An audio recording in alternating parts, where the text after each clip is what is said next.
Friends, कैसे हैं आप।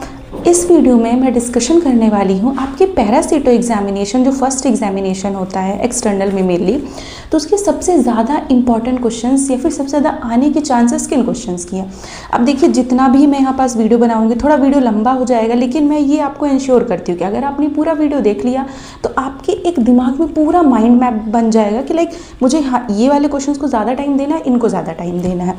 और क्योंकि मैंने इतने सारे पेपर्स देखे हैं, मैंने खुद भी एग्ज़ाम दिया, तो देखिए मैं ये तो नहीं बोल सकती कि मैं आपको सारी OTs दे दूँगी यहाँ पास कि ये सबसे ज़्यादा इंपॉर्टेंट है, लेकिन उसमें भी मैं आपको ये बता सकती हूँ कि किस टाइप के क्वेश्चंस या फिर OT ऑब्जेक्टिव टाइप के आपको ज़्यादा फोकस करना है।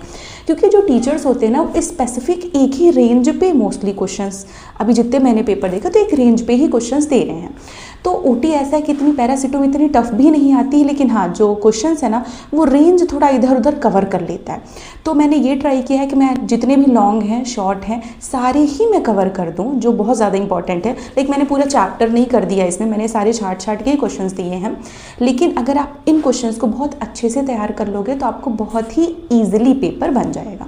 और दूसरी चीज़ आपको मैं ये भी बोलूँगी कि अगर एक कोई शॉर्ट के लिए आपने रेडी किया, वो लॉन्ग के लिए आ गया, तो आपको थोड़ी हैबिट ऐसी होनी चाहिए कि आप उसको थोड़ा बढ़ा के लिख सको। लाइक कुछ भी नहीं लिख देना है, लेकिन फिर भी इन्फॉर्मेशन आप इतनी की जगह पर इतना अगर पढ़ लोगे तो लॉन्ग और शॉर्ट दोनों कवर हो जाएगा और इन्फॉर्मेशन भी ज़्यादा हो जाएगी। तो चलिए स्टार्ट करते हैं।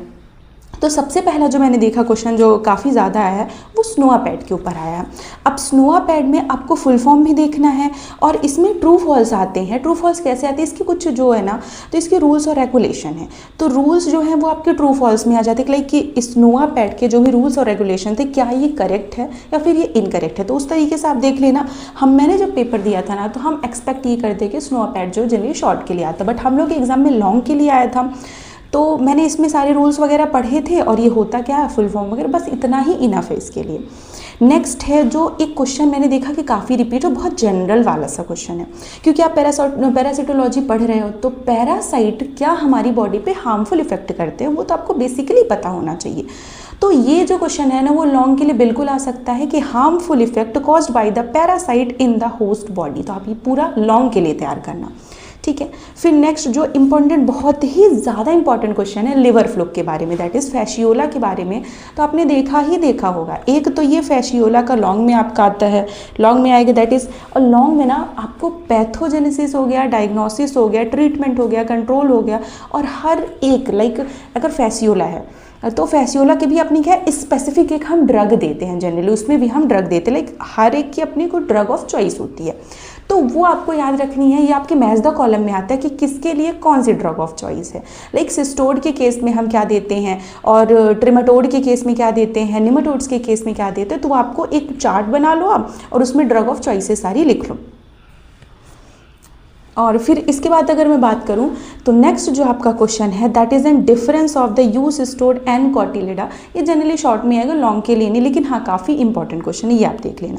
फिर एक है सेल्फ क्योर एंड हाइपोबायोसिस। अब देखिए सेल्फ क्योर और हाइपोबायोसिस आप जनरली शॉर्ट के लिए पढ़ोगे, बट सेल्फ क्योर का जो फिनोमिना है वो आपको किस जगह पे, किस ऑर्गेनिज्म, किस पैरासाइट में देखने मिलता है, तो ये आपकी OT यहाँ से कवर हो जाती है। तो मैं वही बोल रही हूँ कि आप एक बहुत ज़्यादा शॉर्ट रेंज मत कवर करो किसी भी चीज़ की, कि जैसे मैंने ही बता दिया तो आप ChatGPT खोलोगे और उससे पढ़े, नहीं, ये सही तरीका नहीं। आपको पढ़ना क्या, एक इंफॉर्मेटिव वे में पढ़ना है।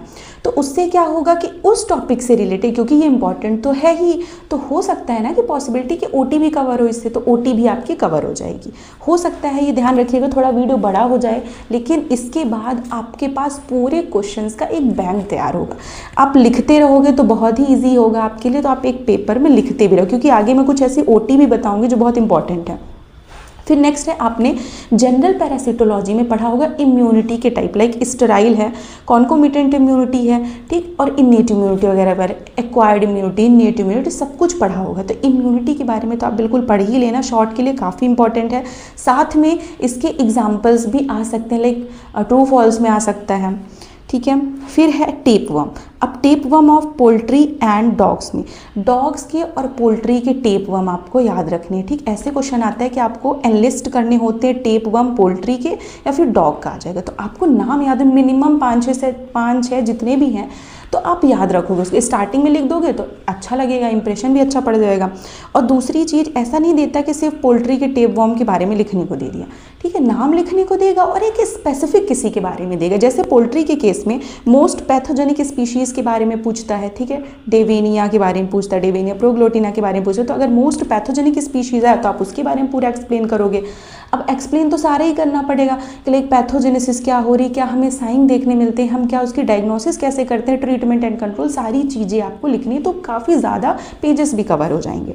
अब जैसे डॉग्स के केस में जो मैंने देखा था कि डी कैनाइनम के बारे में काफ़ी ज़्यादा पूछा जाता है, लाइक उसके आपके टेपवर्म जितने भी हैं तो वो एनलिस्ट करने को दे देगा, और जो डी कैनाइनम है उसके बारे में पूरे सब कुछ पैथोजेनेसिस वगैरह पूछता है, ठीक। और साथ में यहाँ पास से बहुत ही ज़्यादा इंपॉर्टेंट ओटीज़ क्या आती हैं कि जैसे जितने भी टेपवर्म आपने पढ़े होंगे ना पोल्ट्री के और डॉग्स के, तो उसमें सबके ना कुछ कॉमन नेम है, जैसे कि मोस्ट पैथोजेनिक कौन सी है, स्मॉलेस्ट कौन सी है, लार्जेस्ट कौन सी है, टेपवर्म कौन सा है, और डबल पोर्ट टेपवर्म कौन है। तो ये आपको बिल्कुल याद रखना। अब इसको याद करने का तरीका मैं आपको बताती हूँ। आप एक बड़ा सा पेपर लो, उसमें ना ऐसे करके एक चार्ट बनाओ, एक साइड पे लिखो उसका मेन नेम और दूसरी साइड पे लिखो कॉमन नेम, सारे निमेटोड, ट्रिमेटोड, सिस्टोड जितने भी हैं सबके लिखो और उसको सामने रखो। इससे ना अगर आपने कॉमन नेम याद कर लिए ना तो कई बार ना शॉर्ट में कॉमन नेम से दे देता है कि लाइक इसके बारे में हर्ट वॉर्म ऑफ डॉग के बारे में लिखो, तो आपको याद ही नहीं है तो आप लिखोगे क्या उसके बारे में। तो इससे आपकी शॉर्ट भी बहुत ज़्यादा कवर होते हैं और ओटी भी बहुत ज़्यादा ही कवर हो जाएंगी। तो मैं तो यही सजेस्ट करूँगी बिल्कुल एक चार्ट बना के आप उसको लर्न करो परफेक्टली। फिर नेक्स्ट जो क्वेश्चन आता है ना वो हुकवर्म से आता है। तो हुकवर्म डिफरेंट एनिमल के डिफरेंट, अब यहाँ से भी ओटी आती है, मैन का हुकवर्म पूछ लेगा, कैटल का पूछ लेगा, डॉग्स का पूछ लेगा, तो मेनली मैन्स वगैरह का तो काफ़ी ज़्यादा पूछता है। तो जो हम लोग के में क्वेश्चन आया था मैंने देखा था, hookworm of man and animal and nodular tapeworm of sheep and goat, तो ये तो अलग मैंने उसका बता दिया, ठीक है, तो ये आप देख लेना। फिर है हाइड्रेटेड सिस्ट के बारे में, दैट इज इकाइनोकोकस ग्रैनुलोसस के बारे में काफ़ी ज़्यादा पूछा जाता है, किसमें, शॉर्ट के लिए पूछा जाता है। इन जनरल मैंने लॉन्ग में इसको उतना नहीं देखा, लेकिन शॉर्ट में पूछने की पॉसिबिलिटी काफ़ी ज़्यादा है। ये सारे क्वेश्चंस मैंने उन्हीं पेपर में से रेडी किए थे जो आपके आए होंगे, या फिर मैंने अपने नोट्स से रेडी किए हैं जिसे मैंने स्टार्ट लगाया था, ठीक है। फिर एक क्वेश्चन जो है ना बायोलॉजिकल कंट्रोल ऑफ हेलमिंथ। अब देखिए एक चीज़ है कि बायोलॉजिकल कंट्रोल की मैंने क्यों बात करी, क्योंकि देखिए थोड़ा सा बेसिक सा है ना, बेसिक सा क्वेश्चन है। तो बेसिक क्वेश्चन में जैसे रेजिस्टेंस के बारे में पूछ सकता है, आपकी हेलमिंथिक रेजिस्टेंस क्या होता है उसके बारे में पूछे, जो हम मतलब ड्रग्स यूज़ कर रहे हैं हेलमिंथ को किल करने के लिए, तो उसके कारण क्या होता है, रेजिस्टेंस डेवलप होती है। तो उस रेजिस्टेंस के बारे में पूछ लेगा और उसको आप कैसे कंट्रोल और प्रिवेंट कर सकते हो उसके बारे में पूछ लेगा। और इसी तरह एक बेसिक क्वेश्चन जो मैंने आपको बताया था, काफ़ी ज़्यादा बेसिक क्वेश्चन एक पूछा जाता है, that is a biological control of helminth की बायोलॉजिकल कंट्रोल के बारे में। तो एज सच मुझे उतना अच्छा कंटेंट इसमें नहीं मिला था, तो आप इसको इसको ChatGPT में देख सकते हो, थोड़ा सा हेडिंग याद रहेगी, ठीक है, परफेक्टली फाइन है। अब नेक्स्ट है गिड और स्टैगर के बारे में, one of the most important question आपके शॉर्ट के लिए भी और ओटी के लिए भी। लाइक गिड और स्टैगर्स जो आपके शीप वगैरह में होता है वो किससे होता है ना, तो ये बहुत ही ज़्यादा इम्पॉर्टेंट है, ठीक। तो इसको आप याद ही कर लेना। फिर ओविडक्टल फ्लूक ऑफ पोल्ट्री, ये भी आप देख लेना, मतलब आया काफ़ी बार, ये भी शॉर्ट में ही जनरली आता है। हाँ, अब नेक्स्ट है डिफरेंस। अब देखिए मैंने जितना पेपर का पैटर्न देखा तो मिनिमम 1 से 2 डिफरेंस आपको मिलेंगे ही मिलेंगे, तो दिमाग में ही रखना है कि हाँ मुझे डिफरेंस के लिए रेडी रहना, 1 या 2 डिफरेंस तो आने ही हैं। लिखते जाओ आप, मैं जितने भी क्वेश्चन बोल रही हूँ जिससे क्वेश्चन बैंक रेडी हो जाए। तो डिफरेंस जो एक आया था that is an cutaneous larva migraine और विसरल लार्वा माइग्रेन का बहुत ज़्यादा इंपॉर्टेंट है डिफरेंस। साथ में ओटी आती है कि लाइक क्यूटेनिया लार्वा माइग्रेन्स किससे हो रहा है, मैच द कॉलम में आ सकता है, तो इसको आप बिल्कुल याद रख लेना। फिर है डिफरेंस बिटवीन द मोनेजिया बेनिडिनी एंड एक्सपेंसा के बीच में आप डिफरेंस देख लेना। उतना ज़्यादा तो मुझे नहीं मिला देखने को, बट हाँ इससे ओटी आती है आपकी, तो आप उसके लिए रेडी करके रखना इसको, ठीक है। फिर एम्फीस्टोम्स के बारे में बिल्कुल ही पूछा जाता है पूरी, उसे क्या क्या आपको पैथोजेनेसिस कैसे देखने मिलेगी, क्लिनिकल साइन क्या होंगे, ट्रीटमेंट कंट्रोल, तो ये आपको सब कुछ पता होना चाहिए। तो ये लॉन्ग में आता है आपका। नेक्स्ट हिमोंकस कॉन्टोर्टस, तो हिमोंकस से मैंने लॉन्ग भी काफ़ी देखे हैं और ओटी 1-2 तो आती ही आती है, क्लियर रहता है किससे, क्योंकि जैसे ना ओटी से बॉटल जॉ की कंडीशन, कि आपको बॉटल जॉ की कंडीशन किसमें देखने मिलेगी, जैसे टिक द करेक्ट में आ सकता है, और लॉन्ग में तो बहुत ही ज़्यादा इंपॉर्टेंट क्वेश्चन है आपका। फिर है एक मिल्क स्पॉट लीवर। अब मैंने जैसे आपको बोला ना कि कुछ कॉमन नेम है, तो उसी तरह हर एक कुछ ना कुछ, जैसे आपके टेपवर्म हो गए और सिस्टोड हो गए, टेपवर्म, निमेटोड्स हो गए, तो ट्रिमेटोड्स हो गए, इनमें सब में क्या दिखेगा ना, आप कुछ पर्टिकुलर ना डिजीज़, जैसे कि मिल्क स्पॉट लिवर, तो ये क्या है, ये एक डिजीज़ का ना पर्टिकुलर साइन है कि हाँ बिल्कुल इससे हम रिकॉग्नाइज कर सकते हैं उसको। तो इससे क्या होता है, जो टीचर्स होते हैं ना जनरली इसको शॉर्ट में दे देंगे, जैसे आपको मिल्क स्पॉट लिवर दे देंगे। अब आपको पता ही नहीं है कि ये किससे रिलेटेड है, तो आप कैसे लिखोगे, ठीक। तो एस्कैरियासिस से रिलेटेड है ये, और साथ में इसमें ओटी भी आपकी काफ़ी ज़्यादा मैच द कॉलम में आती है, ठीक। तो ना सिर्फ ये, इसी तरह और भी आपको जितने भी कुछ ऐसे स्पेसिफिक सा दिखे ना, आप जब पढ़ रहे हो तो उसको बिल्कुल हाईलाइट करके लर्न ही कर लेना। फिर नेक्स्ट है सर्केरियल डर्मेटाइटिस। अब सर्केरियल डर्मेटाइटिस में ना कॉमन नेम से जनरली आता है, ऐसे नहीं दे देगा कि सर्केरियल डर्मेटाइटिस के बारे में लिखो, और इससे भी ओटी ही आती है। मैंने यहाँ पास वही क्वेश्चन लिखे जिनसे ओटी भी आ रही है, आपके लॉन्ग और शॉर्ट भी है, जिससे सब कुछ कवर हो जाए। तो सर्केरियल डर्मेटाइटिस आपकी समर इच, धोबी इच के नाम से आती है। तो कंफ्यूज मत होना, कहीं पास लिख लो, क्योंकि मैं आपको बताऊँ जब मैंने पेपर दिया था ना, तो मैं आपको बताती हूँ, एक मिनट, ग्रेटेस्ट टेगर तो मैंने बता ही दिया आपको। चलिए मैं आगे, ठीक है, आपको जैसे मुझे मिल जाएगा ना तो मैं वो बता दूंगी। तो ठीक है, सर्केरियल डर्मेटाइटिस के बारे में इसको लिख लीजिए अलग से, मैं एक चीज़ बताने वाली हूँ जो मैंने आगे लिखा था, मैं आपको बताती हूँ। फिर बायोलॉजिकल वेक्टर और मैकेनिकल वेक्टर के बीच का डिफरेंस आप है, तो मैंने बोला ना 2 डिफरेंस के लिए रेडी रहना आप। तो बायोलॉजिकल वेक्टर और मैकेनिकल वेक्टर का डिफरेंस आ सकता है। जो हम लोग के पेपर में आया था ना, तो क्या आया था, हिपैटिका और जजेंटिका के बीच में डिफरेंस आया था। अब जाइगेंटिका और हिपैटिका के बीच में डिफरेंस में कैसे है ना, कि जनरली मैं तो आपको ये सजेस्ट करूँगी कि अगर आप डायग्राम से इनको लर्न कर सको, क्योंकि दोनों में मेनली जो डिफरेंस होता है ना वो ब्रॉड शोल्डर्स का होता है, काफ़ी ज़्यादा ब्रॉड हो जाते हैं ना, तो कह सकते हो कि डिफरेंस जो आपको मेनली समझ में आएगा ना, तो वो डायग्राम से समझ में आएगा। तो 4 मार्क्स के लिए अगर आगे बाई चांस आपके पास उतना टाइम नहीं है, 1, 2, 3, 4 पॉइंट भी आपने लिखे, डायग्राम बना दिए, तो परफेक्टली इनफ होगा वो। तो मैं सजेस्ट करूँगी कि आप इसका डायग्राम देख लेना। फिर सिस्टोसोमा, दैट इज सिस्टोसोमा नेजेल के बारे में मेनली उसमें भी आता है। तो ये लॉन्ग के लिए आपका आ सकता है, वही जैसे मैंने बताया ना कि पैथोजेनेसिस आ सकती है, क्या क्लिनिकल साइंस हैं और क्या लीजन्स, पर्टिकुलर लीजन्स क्या मिल रहे हैं, और ट्रीटमेंट कंट्रोल, ठीक है। तो उसके हिसाब से आप देखना। फिर नेक्स्ट डिफरेंस है Taenia solium and Taenia saginata के बीच में, बहुत इंपॉर्टेंट डिफरेंस है, इससे भी ओटी काफ़ी ज़्यादा आती है, तो वो अब ध्यान रखना। अब एक चीज़ है थोड़ा सा, देखिए अब इसमें क्या होता है ना, आपके शॉर्ट में ना 1-2 क्वेश्चन अनएक्सपेक्टेड से आते हैं, तो उसके लिए भी मैंने कुछ चीज़ें लिख रखी हैं। एक न्यूरोसिस्टिक सर्कोसिस और एक ऑक्यूलर सिस्टिक सर्कोसिस के बारे में आपने पढ़ा होगा, मैंने बस इतना ही यहाँ पास लिखा है। तो मुझे जितना याद है, ये टीनिया सोलियम के जो लार्वा होते हैं ना उनके कारण होती है। अगर जो लार्वा होगा वो ब्रेन में अफेक्ट कर रहा है तो क्या होता है, न्यूरोसिस्टिक सर्कोसिस होती है, और वो आइज़ वाले एरिया पे अफेक्ट कर रहा है तो दैट इज उससे क्या होता है, ऑक्यूलर सिस्टिक सर्कोसिस होती है। तो दोनों हैं किससे हो रहे हैं, टीनिया सोलियम के लार्वल स्टेजेस से ही हो रहे हैं, ठीक। तो ऐसा नहीं कि कुछ इनका पॉजिटिव एजेंट अलग है। तो ये आपको लिखने के लिए आ सकता है शॉर्ट में, मुझे जो लग रहा है कि अगर इधर उधर रेंज गई तो ये भी आपका क्वेश्चन बिल्कुल आ सकता है। फिर अब जैसे मैंने बोला था ना, ड्रग ऑफ चॉइस याद रखना बिल्कुल सबकी, के सिस्टोड में क्या देते हैं, ट्रिमेटोड्स में क्या देते हैं, निमेटोड्स में क्या देते हैं, तो मैच द कॉलम में आया तो आपसे बनना चाहिए। फिर वो एनहेलमेंथिक रेजिस्टेंस के बारे में आपको मैंने बता दिया। फिर टॉक्सोकारा आपका कैनिस भी बहुत इंपॉर्टेंट है और विटिलोरम भी बहुत ही ज़्यादा इंपॉर्टेंट है, लॉन्ग के लिए भी शॉर्ट के लिए भी, और इससे ओटी भी आने की आपकी चांसेस है। तो लेकिन लॉन्ग के लिए तो आप बिल्कुल याद ही कर लेना, क्योंकि एक चीज़ जो मुझे दिक्कत होती थी ना, टॉक्सोकारा, कैनिस, कैटाई और विटिलोरम में मुझे बहुत ज़्यादा कन्फ्यूज़न हो जाता था इनकी साइकिल में, लाइक मैं मिक्स कर देती थी सबकी। तो इसके लिए भी मैं आपको ये सजेस्ट करूँगी कि आप फर्स्ट पेज पे अगर टॉक्सोकारा कैनिस की आपने साइकिल बनाई तो आप सेकंड पे बनाओ कैटाई की और थर्ड पे बनाओ किसकी, विटिलोरम की। तो आपको दिमाग में रहेगा कि मैंने पहली साइकिल जो पढ़ी थी तो किसकी पढ़ी थी, कैनिस की पढ़ी थी, दूसरे में पढ़ी थी कैटाई की पढ़ी थी, और तीसरे में विटिलोरम की पढ़ी थी। तो आप जल्दी जल्दी जब रिकॉल करोगे ना तो एक बार उसको देखोगे तो जल्दी से वो रिकॉल भी हो जाएगा फर्स्ट सेकेंड थर्ड पेज के नाम से, ठीक। बिल्कुल ध्यान दे लेना इसको।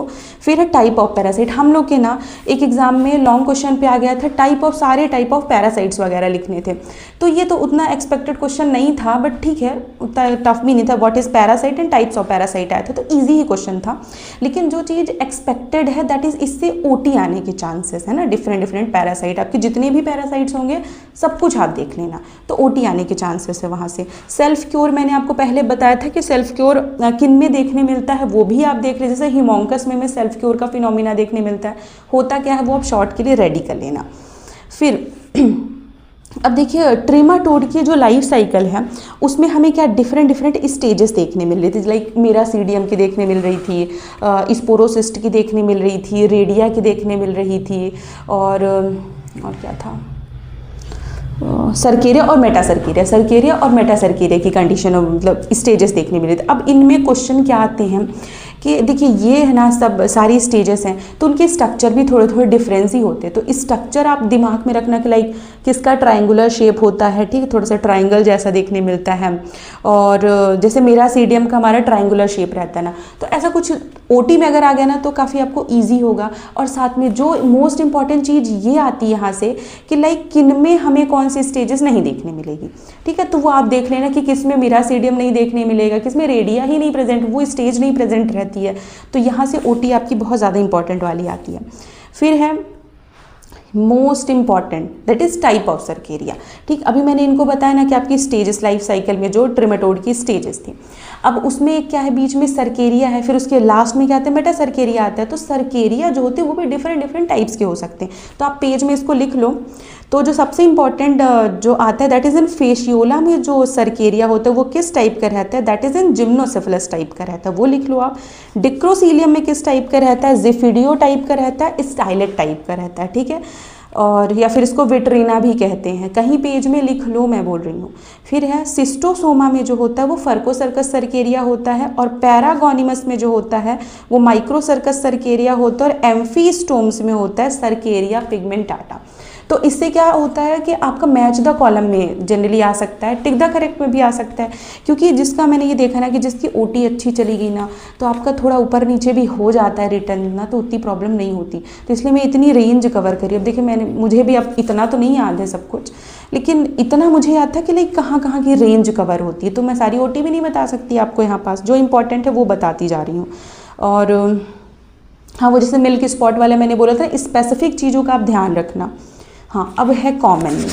अब कॉमन नेम मुझे भी नहीं याद होते थे, मैंने आपको बताया, तो वो चार्ट बना लो, कॉमन नेम तो भाई पढ़ ही लो जितने हो सकते हैं। ब्लड फ्लूक किसको कहते हैं, लिवर फ्लूक किसको कहते हैं, और आपको कौन सा था, हार्ट में कौन सा प्रेजेंट रहता है, और लंग्स में कौन सा प्रेजेंट रहता है ना, तो ये थोड़ी सी रेंज आप कवर कर लेना तो बहुत ईजी रहेगा आपके लिए, ठीक है, जो का मैंने बता दिया आपको।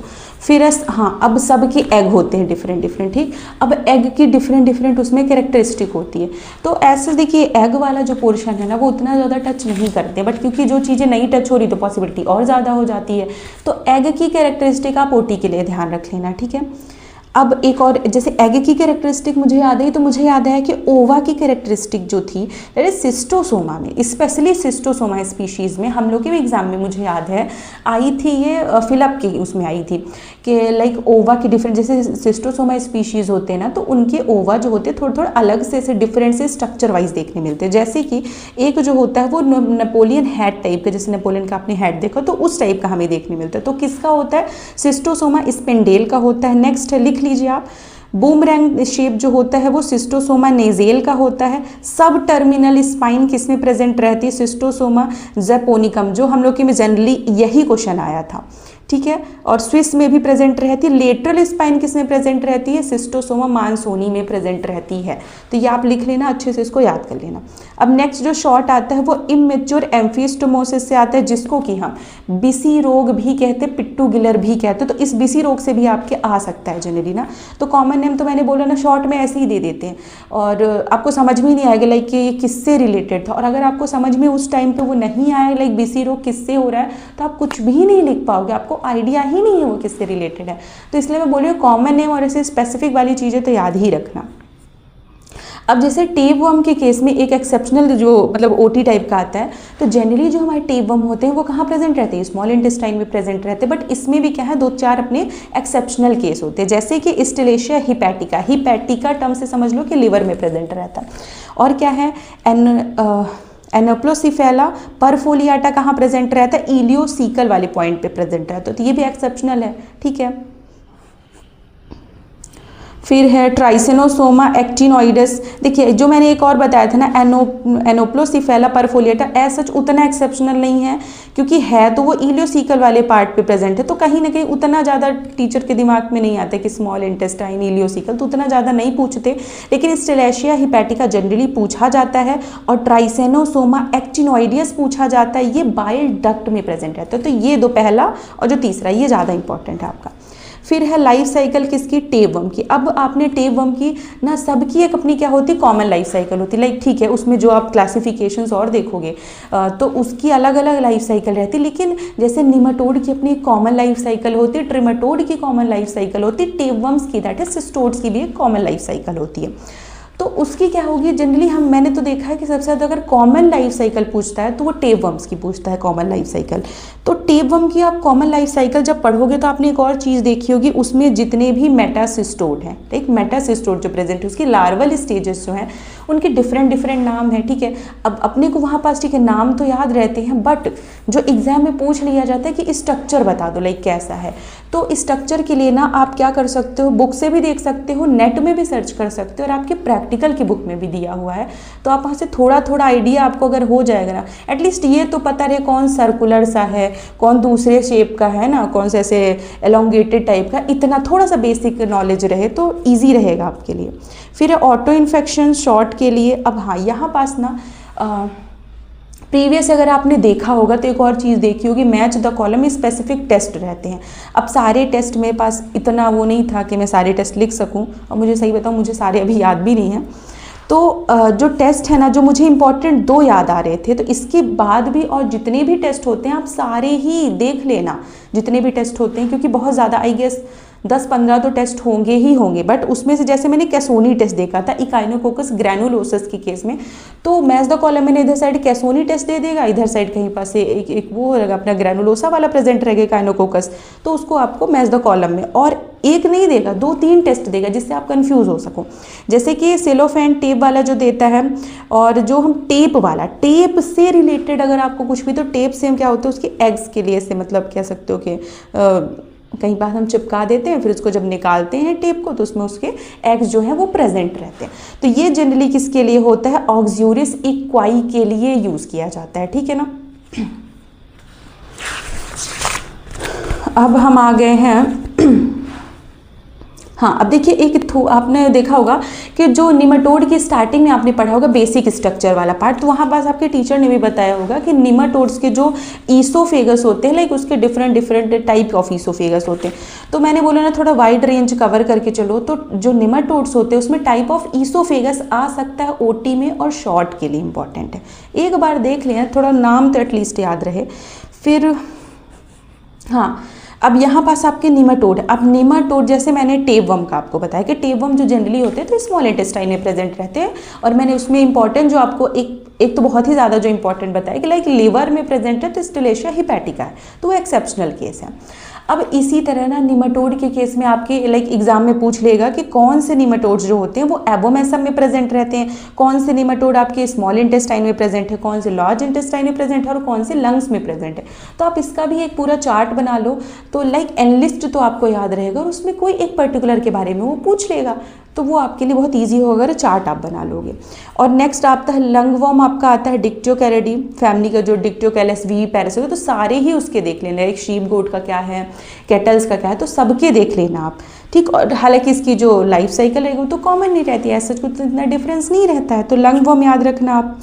अब हाँ, जैसे निमाटोड के केस में आपने देखा होगा कि लार्वल स्टेज डिफरेंट जो जनरली जो इन्फेक्टिव स्टेज होती है लार्वा की, वो क्या होती है, L3 होती है, बट यहाँ भी एक्सेप्शनल है, और जहाँ पास एक्सेप्शन आएगा वो बहुत इंपॉर्टेंट हो जाता है। तो जैसे कि एस्कैरिड्स वर्म में क्या हो जाती है, L2 हो जाती है inside the egg, and trichuris में L1 inside the egg, and trichinella में L1 इनसाइड द मसल में प्रेजेंट रहता है। ट्रिचिनेला किससे रिलेटेड है? मसल से रिलेटेड है, ठीक है। तो ये देख लेना ओटी के लिए इंपॉर्टेंट है।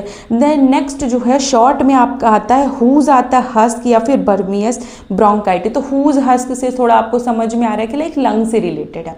अब लंग से रिलेटेड है तो ज़्यादा चांस क्या हो सकते हैं? लंग वर्म की हो सकती है, दैट इज ना डिक्टियोकैलिडी फैमिली का वो हो सकता है। तो आप ऐसे वो कर सकते हो, थोड़ा शॉर्ट के लिए देख लेना।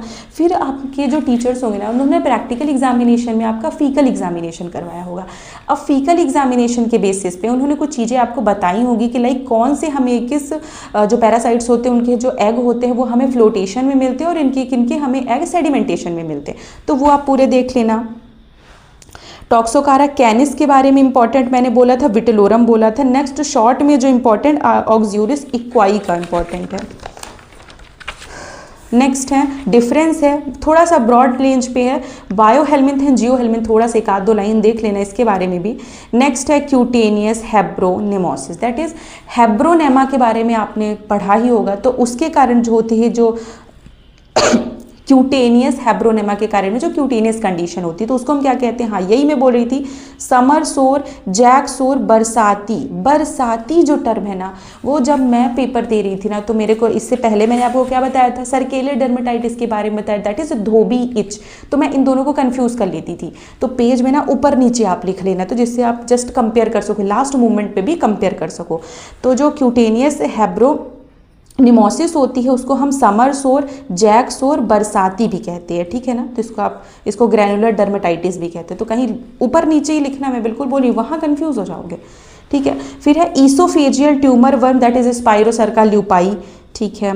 डायरोफिलेरिया immitis, that is heart worm, lung worm, ये तो बिल्कुल याद ही रख लेना लॉन्ग के लिए। हार्ट वॉर्म हो गया दैट इज डायरोफिलेरिया, इमिटिस हो गया, और मैंने बताया था आपको लंग वॉर्म बताया था दैट इज डिक्टियोकैलस फैमिली के जो भी हैं, डिक्टियोकैलिडी फैमिली के। फिर हमसोर आपका शॉर्ट के लिए इंपॉर्टेंट है।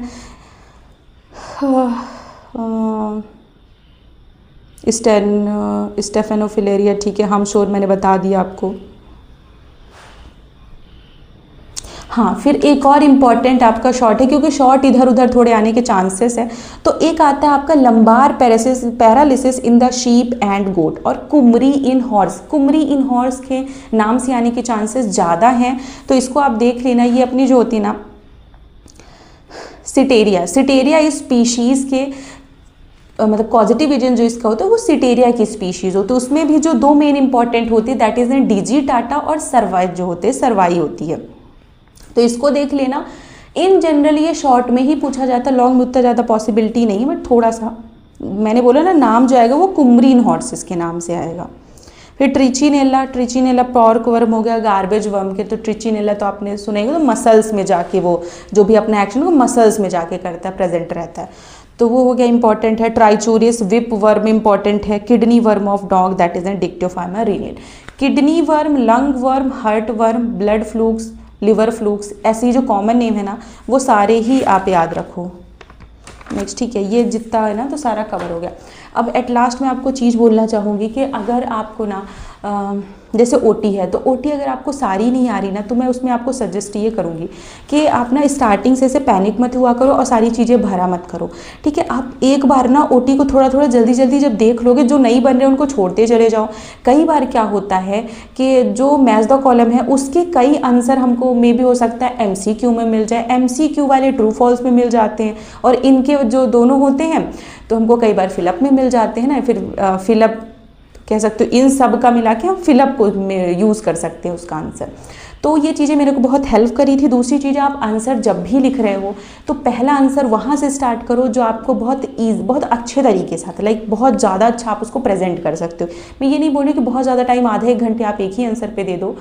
एक रेंज लेके चलो, 15-20 मिनट मुझे देना है एक आंसर के लिए, जिससे थोड़ा सा टाइम लास्ट में अगर कोई प्रॉब्लम भी होती है तो आपके पास थोड़ा सा टाइम हो। तो स्टार्टिंग में तो वही क्वेश्चंस करो जो आपको अच्छे से आते हैं, और सजेस्ट मैं ये करूँगी कि लॉन्ग से स्टार्ट करो तो आपके लिए ज़्यादा अच्छा रहेगा। बाकी ठीक है, पैरासीटो को उतना ज़्यादा टफ नहीं आता। इसके बाद जो नेक्स्ट वीडियो तो उसमें मैं आपके सेकेंड पेपर में जो भी आएगा, हाँ थोड़ा वीडियो लंबा हो गया है लेकिन मैंने ट्राई किया, मैंने काफ़ी कह सकते हो टाइम लगा के इसको सब कुछ देखा कि लिए कहाँ कहाँ से क्वेश्चंस आ सकते हैं। तो आपके लिए बहुत हेल्पफुल वीडियो है। नेक्स्ट वीडियो में मैं सेकेंड पार्ट की बात करूँगी, लाइक आपका जो सेकेंड एग्जाम होगा पैरासीटो का। मिलते हैं नेक्स्ट वीडियो में।